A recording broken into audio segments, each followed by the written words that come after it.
All right, let's talk about a question we all face, pretty much every single day. How do you make the absolute best choice when you can't have it all? It's a puzzle, right?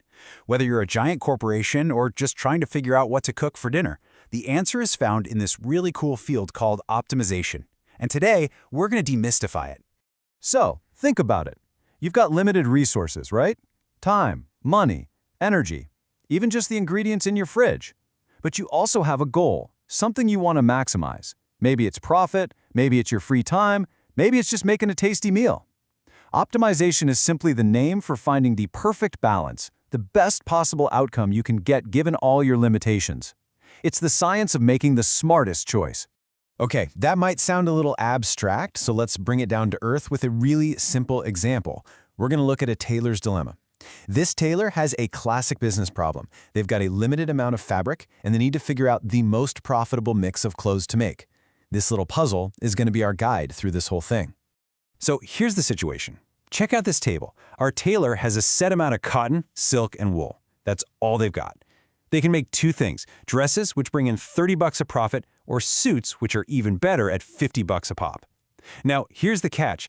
Look at how much fabric each one needs. A suit gets you more profit, but it eats up a lot more wool. So the big question, the million-dollar question for this tailor is, what's the magic combination? How many dresses and how many suits should they make to get the absolute most profit without running out of fabric? Now, you could just try to guess, right?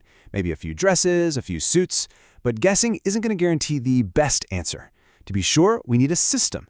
And the very first step is to translate this real-world problem into the language of models. And hey, don't let the word math scare you off. It's really just a super clear way of writing down our goal and the rules of the game. First things first, what's our goal? What are we trying to do here? In the world of optimization, this has a fancy name, the objective function. But all it really is a clear statement of what you're trying to achieve. You're either trying to maximize something good, like our tailor's profit, or you're trying to minimize something bad, like costs or waste. So for our tailor, the objective is super clear: make as much money as possible. We know they get 30 for each dress and 50 for each suit. So our objective function is just that: maximize the profit, which is 30 times the number of dresses plus 50 times the number of suits.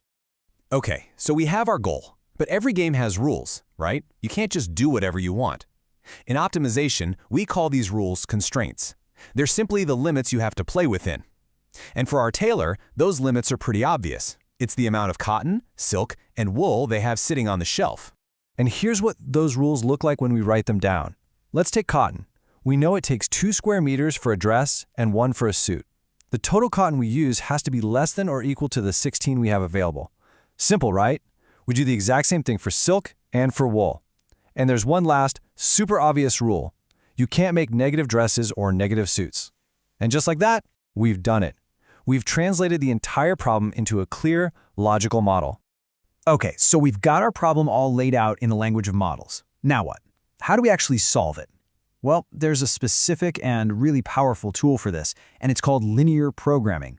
It's a technique that was designed for exactly this type of puzzle, finding the absolute best outcome when all the rules and goals are straightforward, or linear. And that word, linear, is super important, but it's not complicated. All it means is that everything is proportional. You know, if you make 2 dresses instead of 1, you use twice the cotton and you make twice the profit. There are no weird surprises, no funky curves or anything. Everything is a straight line, which is what makes these problems something we can actually solve. And you can see why our tailor's puzzle is a textbook example, right? We have one clear goal, maximize profit, and we have a set of straightforward linear rules. It fits the definition of a linear programming problem perfectly. But how does a computer actually find the answer? This is where the magic happens. We use an algorithm called the simplex method. And again, don't think of it as some scary, complex math. It's better to think of it as just a really, really smart way to search for that one perfect answer. I mean, think about the core challenge here. You could try making 1 dress and 2 suits, or 7 dresses and 1 suit. There are just so many possible combinations. Trying to check every single one would take forever. The simplex method is the clever shortcut that avoids all that grunt work. So how does this clever shortcut actually work? Well, imagine you drew a map of every possible combination of dresses and suits. All the combinations that are actually possible, the ones that don't break our fabric rules, would form a specific shape on that map. This shape has a name. It's called the feasible region. And here is the absolute key, the big secret.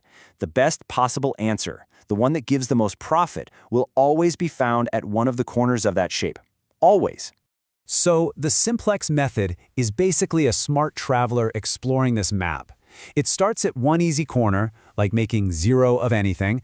Then it looks at the corners next to it and asks, which way do I go to make more money? It takes a step to the best neighboring corner. Then it does it again and again. It keeps hopping from corner to corner, always getting a better and better profit, until it gets to a corner where all the neighbors are worse. And when that happens, boom, it's found the answer, the single best solution.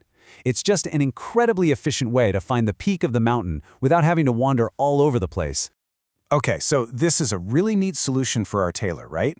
But what's truly amazing is that this exact same logic is used to power some of the biggest, most complex systems on the planet. This whole field of study is called operations research, and its impact, well, it's absolutely massive. This whole idea was actually born out of necessity during World War II.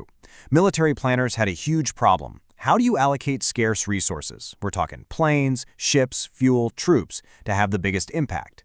They developed these methods to solve that life-or-death puzzle. And then, after the war, businesses had a light bulb moment. They realized, hey, we can use the same exact techniques to maximize our profits and slash our costs. And the whole field just exploded. And today, operations research is like the hidden engine of our modern world. It's how airlines figure out the best flight schedules and crew assignments. It's how logistics companies plot the most efficient delivery routes for all those packages you order. It's used in hospitals to manage bed availability, in finance to build investment portfolios, even in environmental science to help control pollution. Seriously, next time you see a massive, complex system that just works, there's a really good chance that an optimization model is humming away behind the scenes, making it all happen. And that kind of brings us full circle, doesn't it? The very same logic that helps a single tailor decide between making a dress or a suit is on a much grander scale, helping to run our entire global economy. It really makes you look at the world differently and wonder, what other big, messy, complicated problems out there are just waiting for us to build the right model and find that one perfect, optimal solution?